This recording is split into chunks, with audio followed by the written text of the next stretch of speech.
to the point of view. I'm Idris, and with me on today's episode, I have Anayo Akwiti. It was a pleasure. Here we sit down and dissect issues of national concern, most importantly, coming from different angles and perspectives.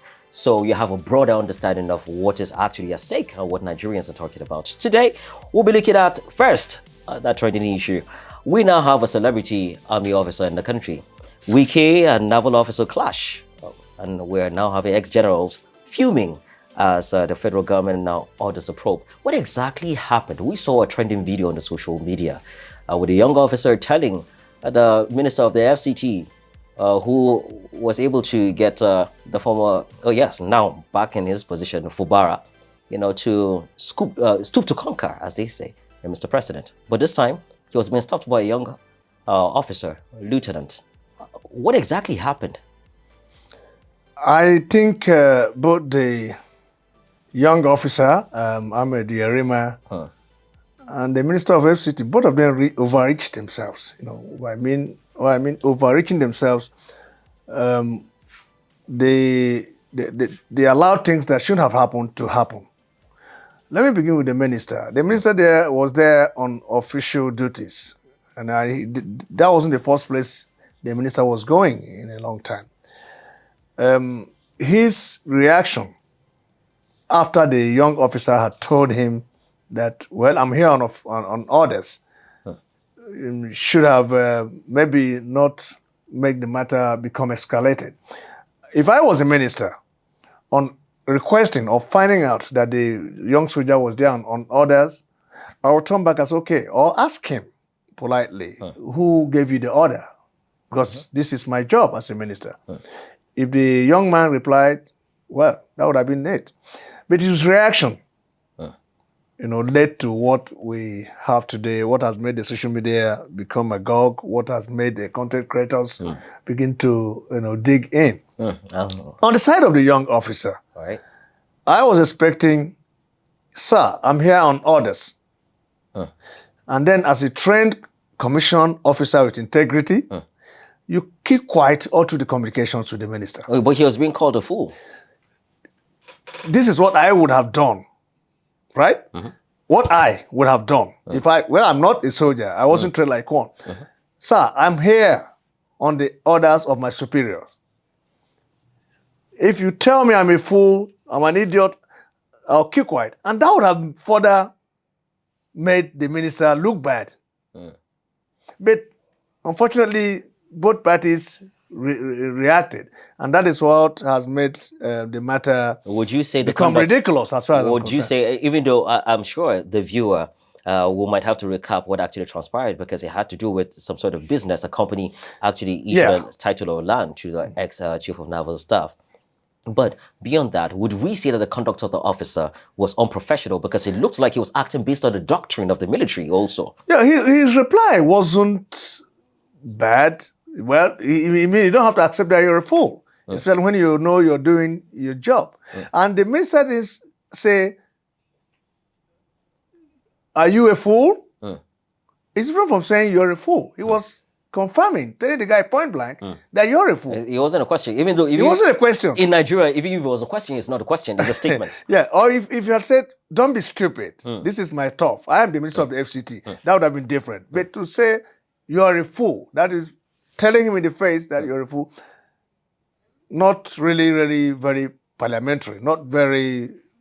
As far as I'm concerned, it's an unministerial language. I'm not sure the minister will use that kind of language when he attends fake meetings. Well, but when you see reactions coming from other military generals, they also were backing the young officer, like the likes of Buratai. They were saying that he should apologize, the FCT minister should apologize to the Nigerian military for what he did. It looks like the misconduct wasn't coming from the side of the officer, it was coming from the FCT minister. Let's say this. Let's say this. The Nigerian polity has been militarized. Don't forget that the army stayed 15 years in running government. And people have called for the demilitarization of the Nigerian polity. That has not happened. What happened to them? The military guys went back, and from where they are standing, they are overlooking businesses. They're overlooking everything. I mean, you can see how fast some retired generals reacted to that matter. Mhm. The history of the land in question, the legality or otherwise of this land, I'm sure it's well known to the FCT minister. You and I do not have the documents. He must have They've been documents. shared on social media. Yes, the FCT minister must have the documents relating to this land. Larry Olainka took it on He TV. didn't just go there for the fun of it. He's the governor of the FCT. He's the governor of the FCT. So he has the CFO. So he knows the purpose. On that side, yes, we know. You see, we have not completely demilitarized. In fact, we have not started demilitarizing our polity. That is why it was quick for retired military officers to make statements. Ordinarily, in a properly demilitarized polity, you'd hardly hear from retired military officers.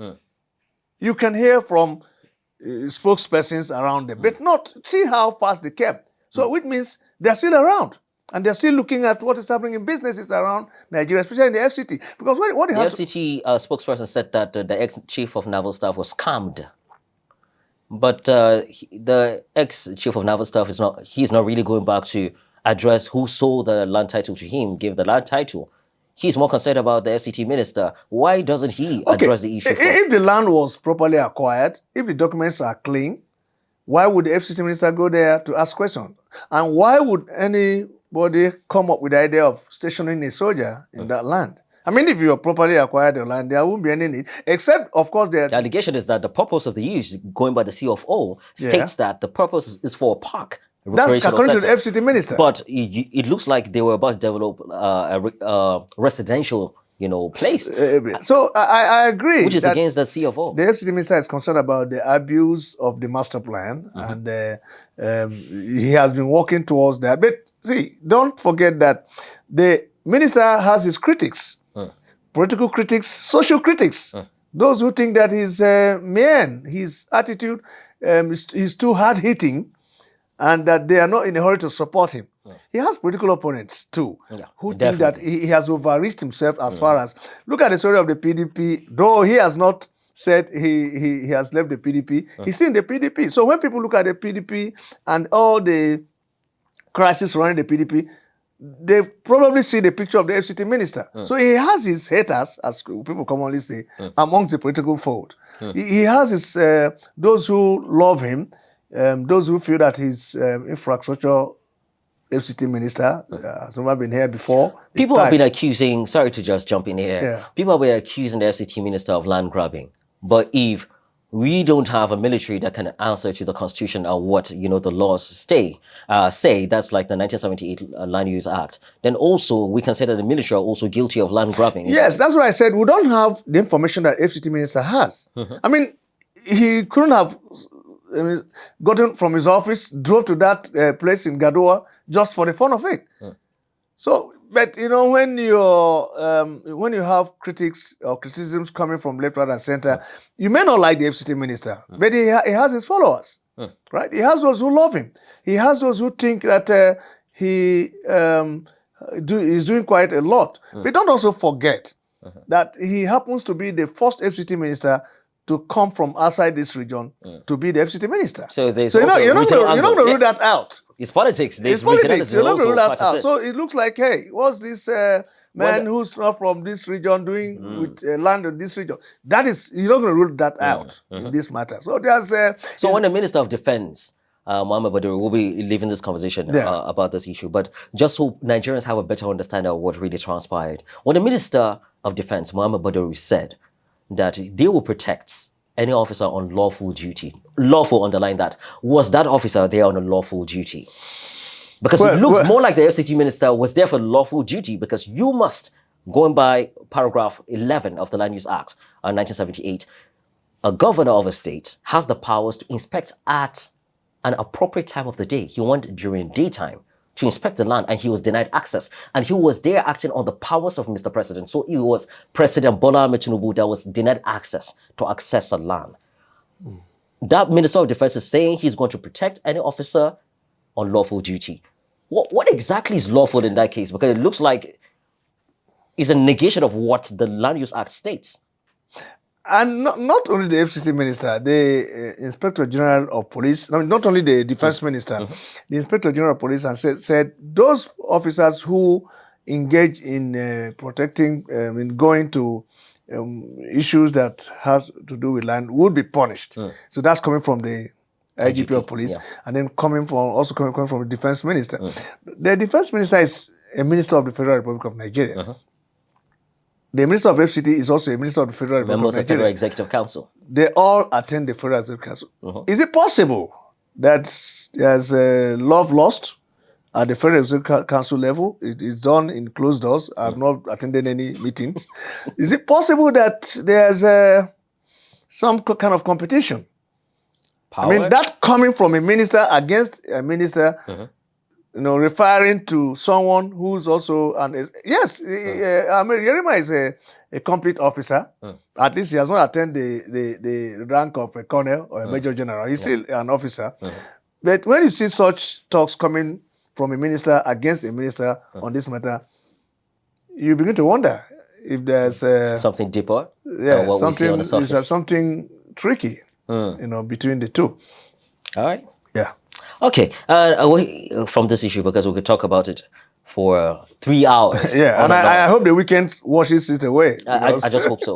We need something else. It looks like I don't want to bring up a different story, but outcome. Nigerians, are they even interested about the convention? Is it holding tomorrow? Let's speak about Ibadan. All roads lead to Ibadan. And we already have delegates now being said that they're all moving to your state capital for the PDP convention. But as it is, there are two different factions in the People's Democratic Party. You have the board of trustees, saying like Adolphus Wabara, stating that they would go ahead, with this convention. You have Body George, a party chieftain, stating that they are going to hold this. But the chairperson or the person who was to oversee the reconciliation of different warring factions within the People's Democratic Party is calling for suspension of this People's Democratic Party's convention. What exactly are we expecting tomorrow? Is this convention going to hold? We have conflicting orders from courts of coordinate jurisdictions. You have two different factions. You have company, the seal of the organization with Senator Samuel Anwanyao, and you also have another new secretary. There's a whole lot of confusion. This notice for this convention itself, who is the signatory to that notice itself? Because I haven't even seen the copy. I only see flyers. To be or not to be, that is the question. And that's a Shakespearean, William Shakespeare's line, one of his books. Yeah. Like the whole thing is like the fouling of the air that took place on top of a tree. That type confuses the fly. You and I are here discussing about what's going to happen in Ibadan. The key thing is that if the Ibadan Convention is allowed to go on, and INEC monitors that convention, the outcome will become a legality. If the Independent National Electoral Commission does not send a monitor, the outcome of Ibadan Convention of the PDP, that faction of the PDP, will become a nullity at the end of the day.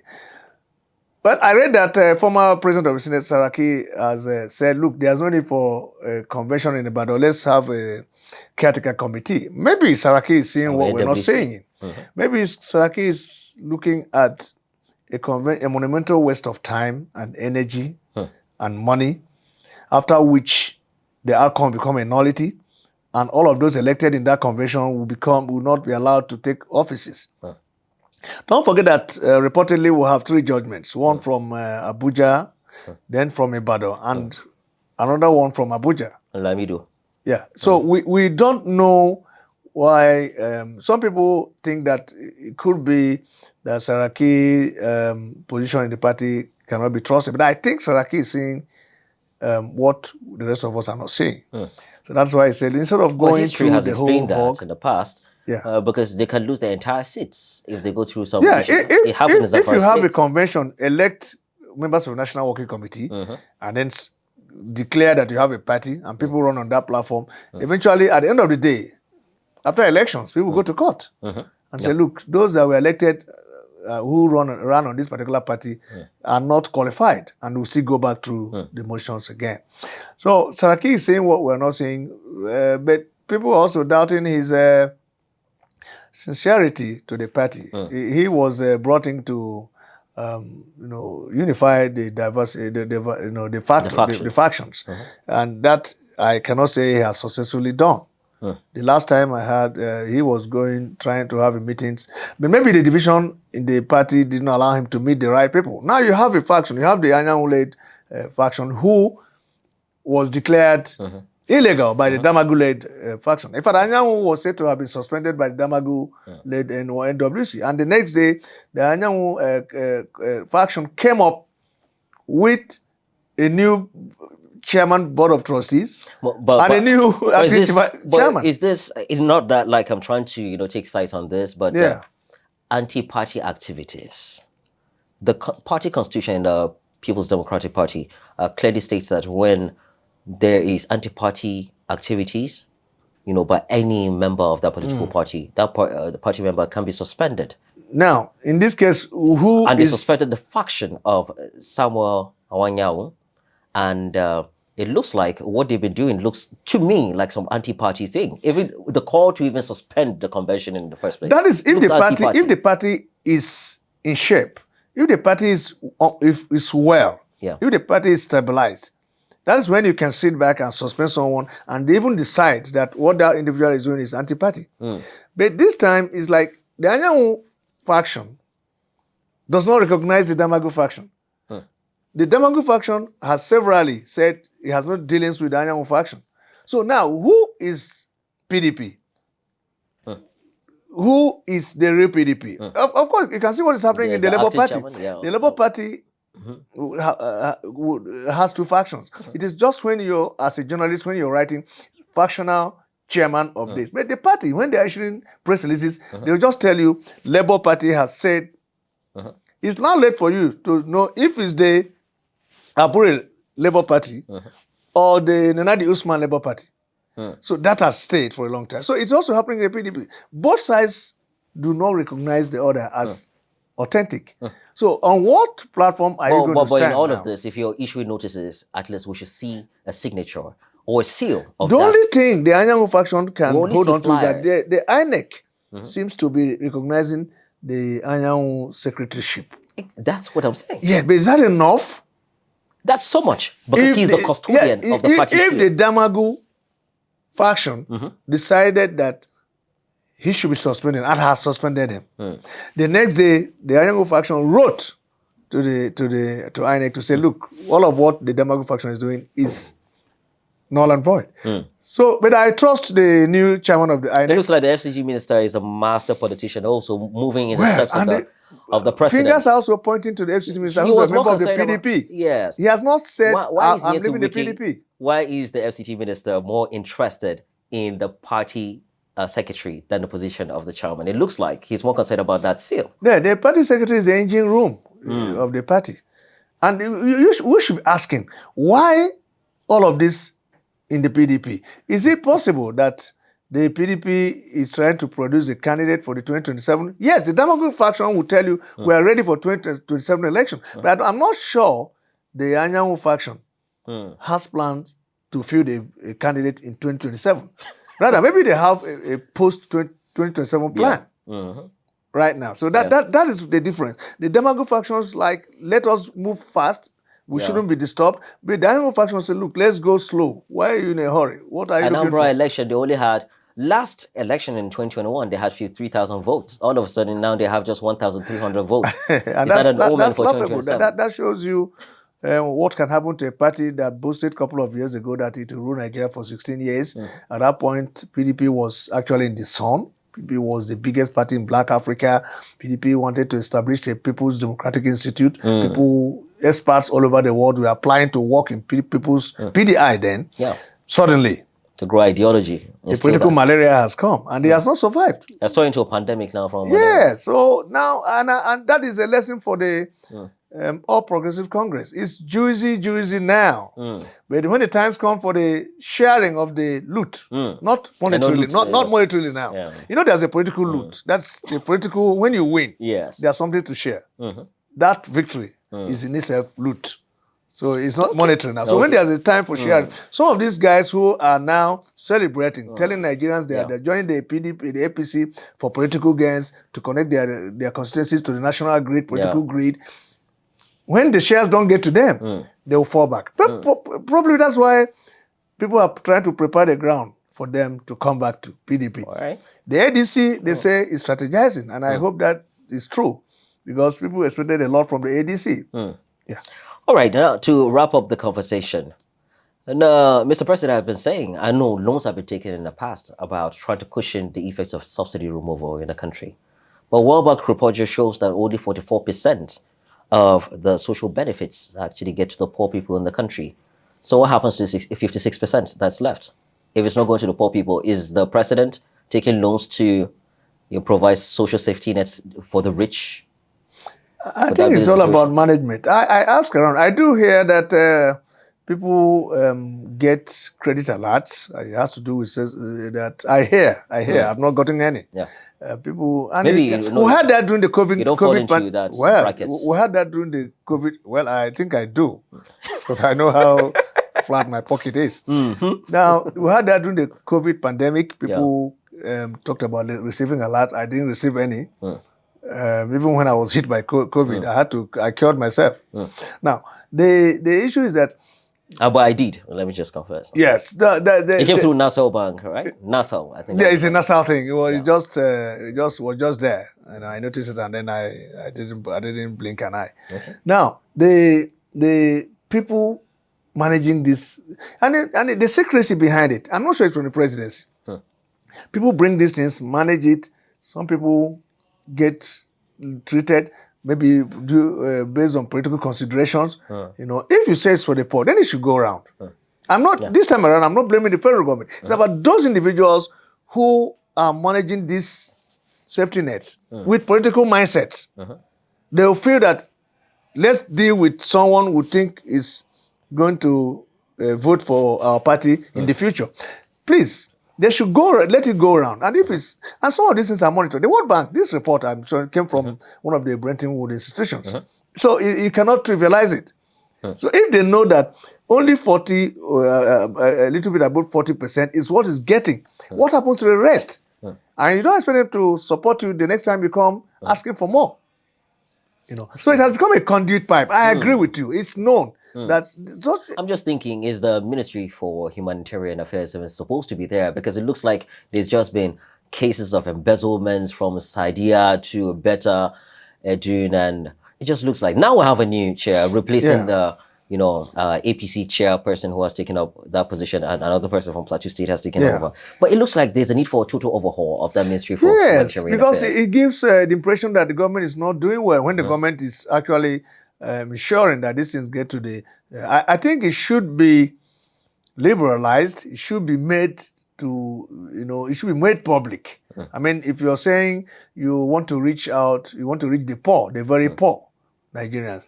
Well, we may not have a national data that captures everyone, but there should be to an extent. So because our family system is that we have a extended family system. Once it affects A, it will trickle down to the rest. So let's have a situation where at least we'll have the frontliners receive this funding so they can trickle down the line.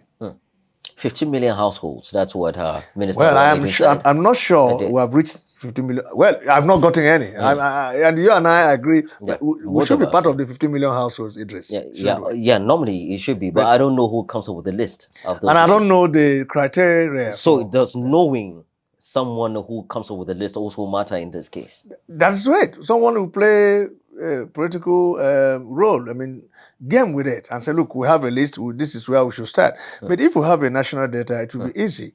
It doesn't matter which political party you belong to or who you support. Some people may be apolitical, not belong to any political party, not interested in election, even though it's a civil right. So, but the people that don't really bother about politics, they should also benefit because being Nigerians, they're because here. you're poor is not about who you know in politics. As long as you're poor, it's the social safety nets are for poor people. For the poor people. So we can't be here. And for us to allow the donors or those who know the donors to know that we are not really disbursing properly. It's wrong. I mean, it's not. And the saddest part is some parts of this is we borrow the money. Yes. With the intention of providing that support. And the money was given to us based on our appeal that we have a lot of poor people to take care of. No, we took that, then the rich kept 56, then the poor got 44%. And then we allow the donors to find out that it's not getting to the people that who told them if there was a proposal, the names of the heading would have been money meant for the poor.